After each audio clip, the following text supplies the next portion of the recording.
शिवसेना प्रमुख बाळासाहेब ठाकरे यांच्या 13व्या स्मृतिदिनानिमित्त सोलापूर शहर युवा सेनेच्या वतीने श्री सिद्धेश्वर मंदिर परिसरातील 100हून अधिक वंचितांना ब्लँकेटचे वाटप करण्यात आले।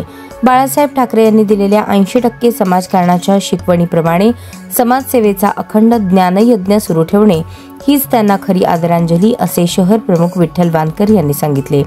थंडीच्या दिवसात उघड्यावर झोपणाऱ्या वंचितांना मदतीचा हात देण्यासाठी हा उपक्रम राबवण्यात आला। ब्लँकेट मिळाल्यानंतर वंचितांच्या चेहऱ्यावर समाधान दिसत होते। कार्यक्रमात युवा सेनेचे जिल्हा समन्वयक सुमित साळुंखे, शहर समन्वयक गुरुनाथ शिंदे तसेच विविध पदाधिकारी कार्यकर्ते उपस्थित होते। विठ्ठल वानकर यांनी सांगितले की युवा सेनेतर्फे वर्षभर सामाजिक उपक्रम सुरू असून शिवसेना हे समाज विकासाचे संस्कार केंद्र असल्याने सेवाभाव अखंडपणे पुढे नेला जाणार आहे। वंदनीय शिवसेना प्रमुख स्वर्गीय बाळासाहेब ठाकरे यांचा आज 13वा स्मृतिदिन आहे।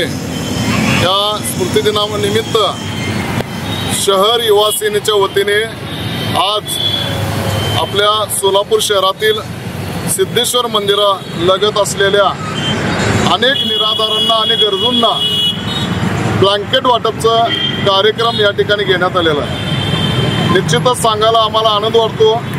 बाळासाहेबांनी कडवट शिवसैनिकांना 80% समाजकारण आणि 20% राजकारण याची जी शिकवण आम्हाला दिलेली होती आणि या शिकवणीला अनुसरून आज आम्ही या ठिकाणी शहर युवा सेनेच्या वतीने एक सामाजिक बांधिलकी जपण्यासाठी अनेक गरजूंना आणि निराधारांना आज थंडीचे दिवस चालू आहेत आणि हा उपेक्षित घटकाला त्यांना योग्य आरोग्याच्या दृष्टिकोनातून आम्ही आज बाळासाहेबांच्या सामाजिक कार्याचा वारसा पुढे चालवा या हेतूने आम्ही या ठिकाणी ब्लँकेट वाटपचा कार्यक्रम घेतलेला आहे।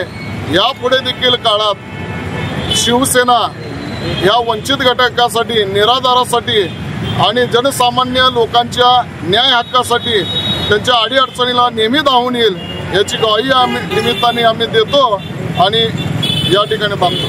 जय हिंद, जय महाराष्ट्र।